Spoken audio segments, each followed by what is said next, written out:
If you've ever walked into a room and felt like you were reading a completely different script than everyone else, you know how isolating it can be. You notice the subtle shifts in tone, the unspoken tension, the logical flaws in a casual conversation, and you realize you're processing the world on too many channels at once. Most people assume that having an exceptionally high IQ is like having a superpower, a frictionless path to success and clarity. But from a psychological standpoint, extreme intelligence often feels less like an advantage and more like a sensory overload. It is a quiet, heavy way of moving through life that changes how a person connects, how they think, and ultimately, how they view themselves. The core breakdown, the burden of processing. When someone's cognitive processing operates at the far end of the bell curve, their daily experience of reality shifts. It starts with micro behaviors that others often misunderstand. For instance, a person with an extreme IQ might pause for a long time before answering a simple question. To an outside observer, it looks like hesitation or even social awkwardness. But beneath the surface, their mind isn't struggling to find an answer. It's struggling to filter out the 50 different variables, contexts, and potential misinterpretations of that answer. This behavior stems from a psychological pattern known as hyper-reactivity. The highly intelligent brain doesn't just think faster, it perceives more. It picks up on micro-expressions, historical data, and future projections all at once. What looks like overthinking is actually just the brain doing what it was built to do, processing a massive influx of data. For these individuals, staying quiet in a meeting or a social gathering isn't necessarily a sign of shyness. It is often a form of energy preservation. When every conversation feels like analyzing a complex matrix, silence becomes the only available armor. The deepening pattern, the trap of intellectualization. As this pattern deepens, it begins to heavily shape how a person handles their own internal world, particularly their emotions. Because their intellect has always been their strongest tool, they begin to use it to solve problems that aren't logical. If they experience grief, anxiety, or heartbreak, their immediate instinct is to understand it, categorize it, and read about it. They attempt to think their way out of a feeling. In psychology, this is a defense mechanism called intellectualization. It serves a very specific purpose. It creates emotional distance.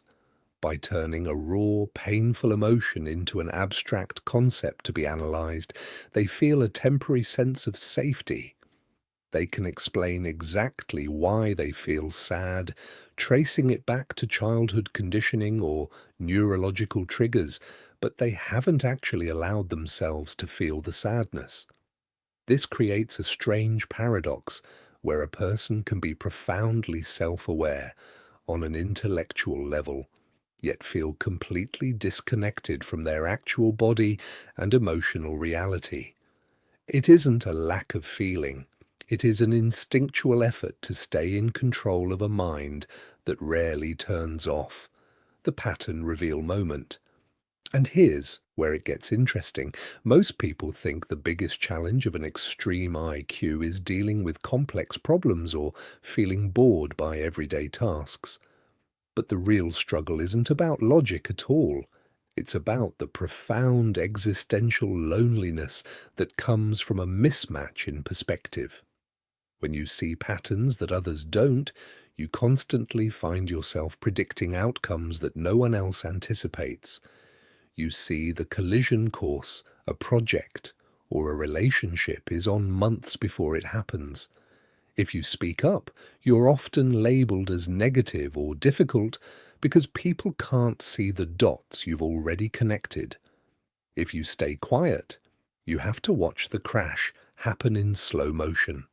This builds a deep, systemic fatigue. The isolation of a high IQ isn't about feeling superior to others. It's the quiet frustration of constantly speaking a language that no one else in the room quite understands. The identity impact. Over time, this dynamic leaves a permanent mark on a person's identity. When your worth has been tied to being the smart one since childhood, your intellect becomes your entire boundary system. You develop a rigid expectation of yourself to never make a mistake, to always have the answers, and to never be caught off guard. This shifts from a cognitive trait into an identity prison. The fear of being wrong becomes synonymous with a fear of erasure. If you aren't the brightest person in the room, who are you? This pressure often manifests as a subtle, pervasive form of paralysis. Highly intelligent individuals frequently abandon projects before they're finished or avoid trying new things entirely, not because they lack capability, but because their tolerance for the messy, imperfect phase of learning is incredibly low.